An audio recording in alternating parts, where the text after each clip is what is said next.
Do gods exist? Since the dawn of humanity, we have looked up at the stars and asked, are we alone? Or is there something greater watching over us?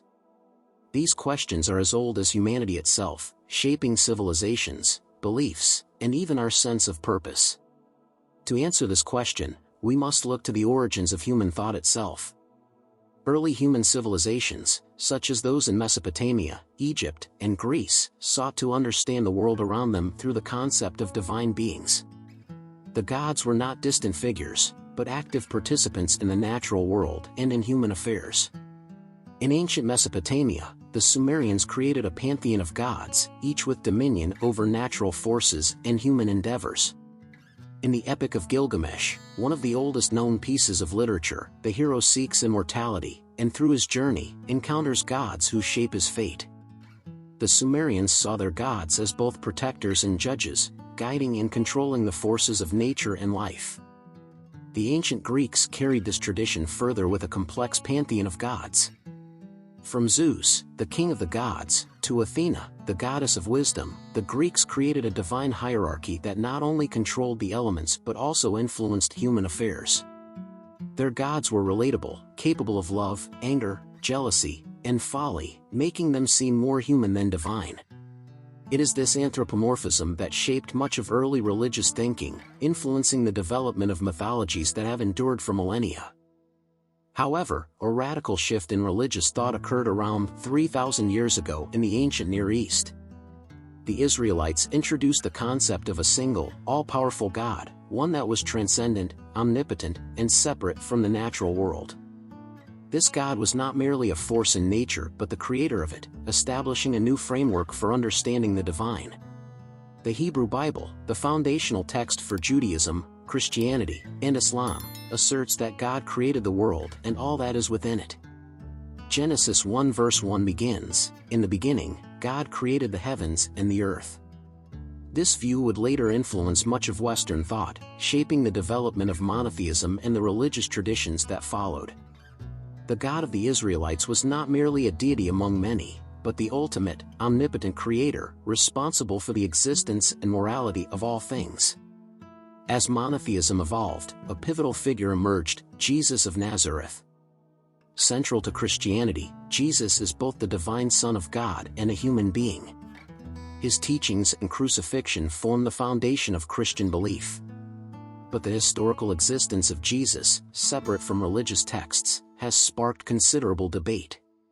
Some scholars assert that Jesus was a real historical figure, a Jewish preacher who lived in Roman-occupied Palestine in the 1st century. This view is supported by brief mentions of Jesus in historical writings from the era, including references in the works of the Jewish historian Flavius Josephus and the Roman historian Tacitus. Josephus writes in Antiquities of the Jews that about this time there lived Jesus, a wise man, if indeed one ought to call him a man. But these references are fragmentary, and some scholars argue they were altered by later Christian scribes. Yet, there are skeptics, those who question whether Jesus existed at all.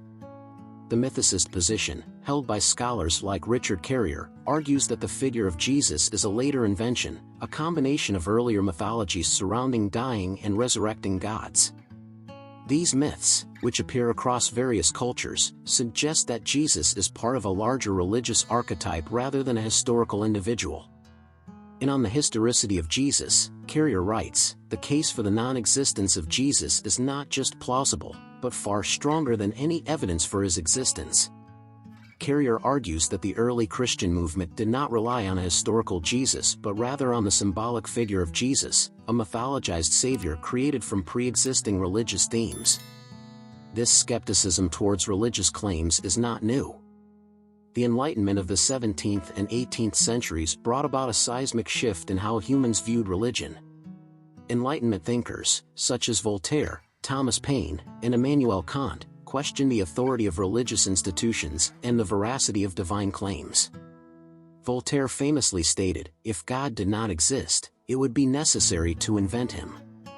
In other words, religion could be a necessary social construct, a tool for maintaining order in society.